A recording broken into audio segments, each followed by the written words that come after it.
অন্তর্বর্তীকালীন সরকার দায়িত্ব গ্রহণ করার পর সবথেকে বড় একটি বিজয় তারা লাভ করলো এবং যে বিজয়টা তারা লাভ করেছে এটা বিগত যে সরকারগুলো ক্ষমতায় ছিল তারাও কখনো এই বিজয় লাভ করতে সক্ষম হয়নি।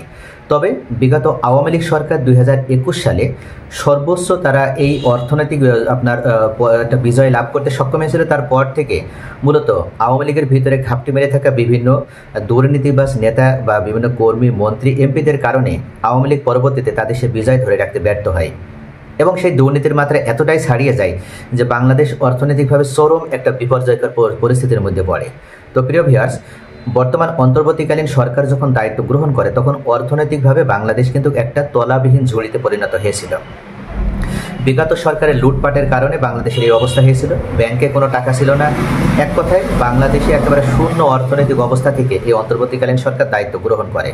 ধারণা করা হচ্ছিল যে অন্তর্বর্তীকালীন সরকার চরম ব্যর্থতার পরিচয় দিয়ে তারা দেশ ত্যাগ করবে এবং তারা দেশের যে অর্থনৈতিক অবস্থা সেটাকে তারা কখনো স্থিতিশীল পর্যায়ে ফিরিয়ে আনতে সক্ষম হবে না।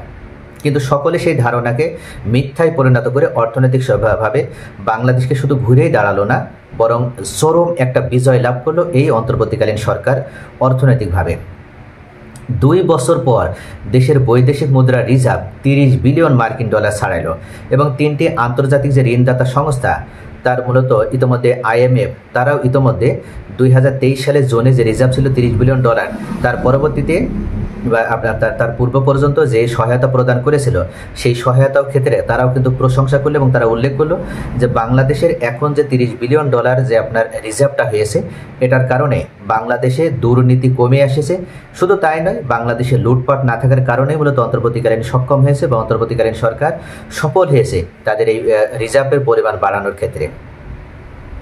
আন্তর্জাতিক মুদ্রা তহবিলে IMF এবং ADB ও জাপান ইন্টারন্যাশনাল কোঅপারেশন এজেন্সির জায়গা ঋণ সহায়তা অর্থ যুক্ত হয় মূলত রিজার্ভ বেড়েছে।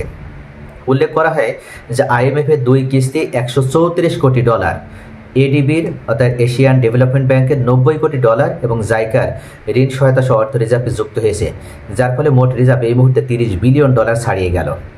কেন্দ্রীয় ব্যাংকের সংশ্লিষ্ট সূত্রে জানা গিয়েছে বৃহস্পতিবার দিন শেষে মোট রিজার্ভ দাঁড়িয়েছে 30.51 বিলিয়ন ডলার। IMF এর হিসাব পদ্ধতি BPM-6 অনুযায়ী রিজার্ভ 25 বিলিয়ন ডলার ছাড়িয়েছিল আগেই এবং এখন 30.51 বিলিয়ন ডলার ছাড়িয়ে গেল। সংশ্লিষ্ট সূত্র অনুযায়ী সেই হিসাবে দেশের ব্যবহারযোগ্য রিজার্ভের পরিমাণ 20 বিলিয়ন ডলারের কাছাকাছি থাকা উচিত, সেখানে বাংলাদেশের এই রিজার্ভ 30.51 অর্থাৎ 30.5 বিলিয়ন ডলার ছাড়িয়ে গেল। প্রতি মাসে 5.5 বিলিয়ন ডলার হিসাবে এই রিজার্ভ দিয়ে 3.5 মাসের বেশি আমদানি ব্যয় মেটানো যাবে। সাধারণত একটি দেশের ন্যূনতম 3 মাসের আমদানি খরচের সমান রিজার্ভ থাকতে হয়। একটি দেশকে যদি দেউলিয়ার হাত থেকে রক্ষা পেতে হয় তাহলে অবশ্যই সেই দেশের 3 মাসে যে আমদানি খরচ সেই 3 মাসের আমদানি খরচ বহন করার মতন রিজার্ভ থাকতে হয়।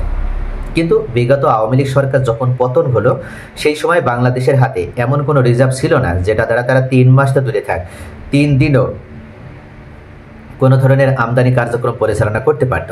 আর সেই তলাবিহীন ঝুড়ি থেকে বাংলাদেশকে আজকে এই ধরনের একটা বিপর্যয়কর পরিস্থিতি থেকে মুক্তি দান করার মাধ্যমে বড় একটা বিজয় লাভ করল এবং বাংলাদেশ এই মুহূর্তে 30.51 বিলিয়ন ডলার রিজার্ভ অর্জন করার ক্ষেত্রে সবথেকে বড় ভূমিকা পালন করলে অন্তর্বর্তীকালীন সরকার।